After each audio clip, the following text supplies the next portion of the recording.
Hi అండి. నేను మీ Bhavani. Welcome back to my channel. అందరూ ఎలా ఉన్నారండి? బాగున్నారా? మేము కూడా చాలా బాగున్నామండి. మీరు కూడా చాలా చాలా బాగుండాలని మనస్ఫూర్తిగా అయితే కోరుకుంటున్నాను. ఈరోజైతే నేను పిల్లలకి స్నాక్స్‌గా అటుకులు మిక్చర్ అయితే చేస్తున్నానండి. ఈ అటుకుల మిక్చర్ అయితే మంచి క్రిస్పీగా కరకరలాడుతూ భలే వస్తుందండి. మనకు సింపుల్‌గా ఒక 10 నిమిషాల్లో కూడా చేసేసుకోవచ్చండి.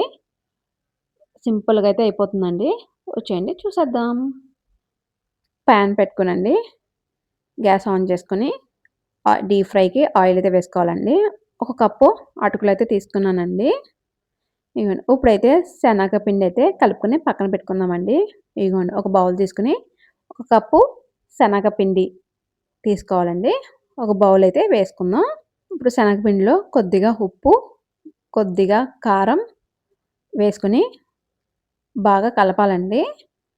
బాగా మిక్స్ అయ్యేటట్టు కలుపుకొని ఇందులో వాటర్ వేసుకుంటూ కొంచెం కొంచెం కలుపుకోవాలండి. ఇది మనకి చపాతీ పిండి కన్నా కొద్దిగా లూజ్ ఉంటే సరిపోతుందండి.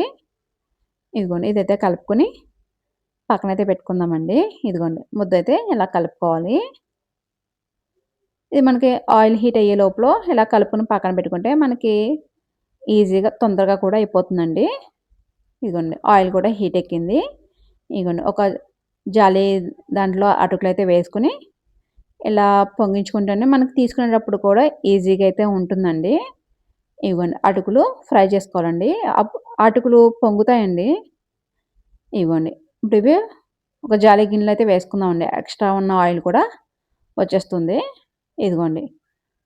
అటుకులు ఇంకొకసారి అయితే వేయించుకొని పక్కన పెట్టుకుందామండి. ఇప్పుడు ముందుగా మనం శనగపిండి అయితే కలుపుకున్నాం కదండీ! కొంచెం ముద్దయితే తీసుకొని మనకి లావు కారపూస ఉంటుంది కదా! జంతికల గొట్టంలో అయితే వేసుకోవాలండి. లావు కారపూస ప్లేట్ అయితే పెట్టుకొని వేసుకుంటే మనకి కారపూస లావుగా అయితే వస్తదండి. సన్న కారపూస అయితే అంత బాగోదండి. అదిగోండి. మనకి లావుగుండే కారపూస ప్లేట్ అయితే పెట్టుకొని కారపూస అయితే వేసుకోవాలి.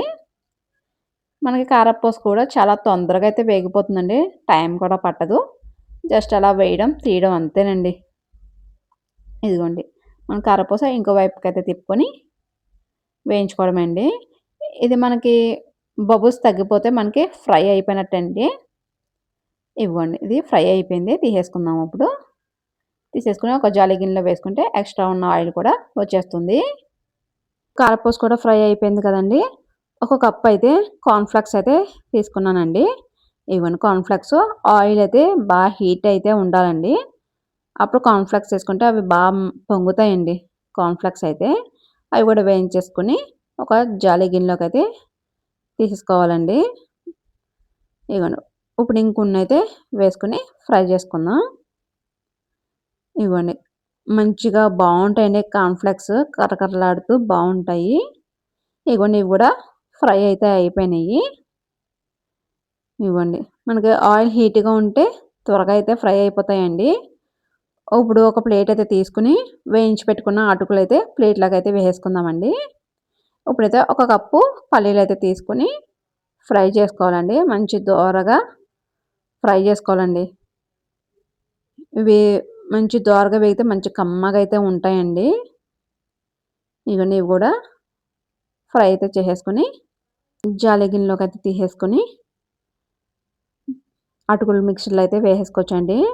మంచి టేస్ట్ భలే ఉంటదండి మిక్చర్ అయితే. పిల్లలు కూడా ఇష్టంగా అయితే తింటారండి. అటుకుల మిక్చర్ అయితే. మంచి కమ్మగా కారపూస, కార్న్ ఫ్లేక్స్ ఏమో కరకరలాడుతూ, అటుకులు కూడా కరకరలాడుతూ భలే ఉంటాయండి. ఈ పల్లీలైతే అటుకుల్లో అయితే వేసేసుకుందామండి. ఇగోండి. వేసేసుకొని ఇప్పుడైతే వేపుడు పప్పండి. నేను ఒక హాఫ్ కప్ అయితే తీసుకున్నాను. ఇవి కూడా ఫ్రై చేసుకోవాలండి. మంచిగా రంగొచ్చేటట్టయితే ఫ్రై చేసుకుంటే సరిపోతుందండి. ఇవ్వండి. బాగా ఫ్రై చేసుకుంటే మనకి పంటి కింద పడితే భలే ఉంటదండి పప్పు ఫ్రై అయిన తర్వాత. మంచి కమ్మగా అయితే ఉంటుంది. ఇగోండి ఇవి కూడా తీసేసుకొని ఇప్పుడు అటుకుల్లో అయితే వేసేసుకుందామండి. ఇగోండి జీడిపప్పు అయితే వేసుకుంటున్నానండి. నేను ఒక హాఫ్ కప్ అయితే జీడిపప్పు తీసుకున్నాను. దీన్ని మంచి దోరగా అయితే వేయించుకోవాలండి. బాగా రంగొస్తే అంత బాగోదండి. మంచి దోరగా వేయించుకుంటే పప్పు కమ్మగా అయితే ఉంటుంది. ఇదిగోండి. ఇప్పుడు జీడిపప్పు కూడా వేయించేసుకొని ఇవి అటుకుల్లో అయితే వేసేసుకుందామండి ఇవి కూడా. ఇవ్వండి. మా సింపుల్‌గా అయితే అయిపోతుందండి. ఇవన్నీ కూడా అటుకుల్లో అయితే వేసేసుకొని ఇప్పుడైతే కరివేపాకయితే ఫ్రై చేసుకుందామండి.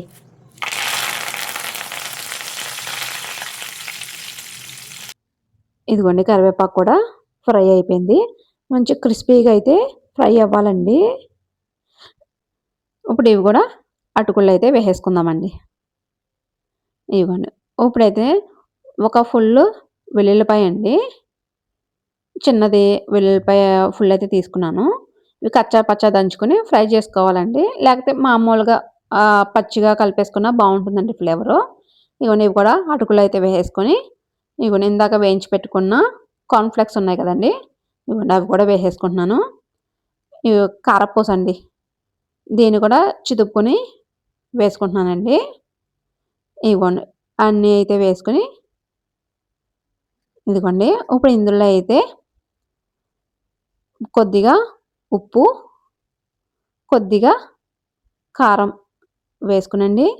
ఇప్పుడు ఒక హాఫ్ టీ స్పూన్ జీలకర్ర పొడైతే వేసుకోవాలండి. వేసుకొని మొత్తం అంతా కలిసేటట్టయితే కలుపుకోవాలండి. ఇవి ఇలా పైకి కిందకి గాలిస్తే సరిపోతుందండి. మనకి ఈజీగా అయితే కలిసిపోతాయి. మనకి టేస్ట్ చూసుకోండి ఇక్కడ. మనకి ఉప్పు, కారం కొంచెం సరిపోకపోతే ఇంకొంచెం వేసుకోవచ్చండి. ఇదిగోండి బాగా అయితే కలుపుకొని మొత్తం అన్నిట్లికి ఉప్పు, కారం బాగా పట్టుకునేటట్టయితే కలుపుకోవాలండి. బాగా కలుపుకున్న తర్వాత ఇవి చల్లారిన తర్వాత అండి ఒక డబ్బాలో అయితే వేసుకుంటే మనకి నెల రోజులైతే నిలవుంటుందండి. బావుంటుందండి అటుకుల మిక్చర్ అయితే. మంచి కమ్మగా కరకరలాడుతూ బావుంటుందండి. ఇదిగోండి. మొత్తం ఇలా కలిపేసుకుంటే మనకి సింపుల్‌గా అటుకుల మిక్చర్ అయితే రెడీ అండి. ఎక్కువ టైం కూడా తీసుకోదండి. సింపుల్‌గా అయితే అయిపోతుంది. ఇదండి. మీకు ఈ వీడియో నచ్చితే లైక్ చేయండి, షేర్ చేయండి, సబ్స్క్రైబ్ చేయండి. మీ ఫ్యామిలీ, ఫ్రెండ్స్‌కి షేర్ చేయండి. థాంక్ యూ ఫర్ వాచింగ్ అండి.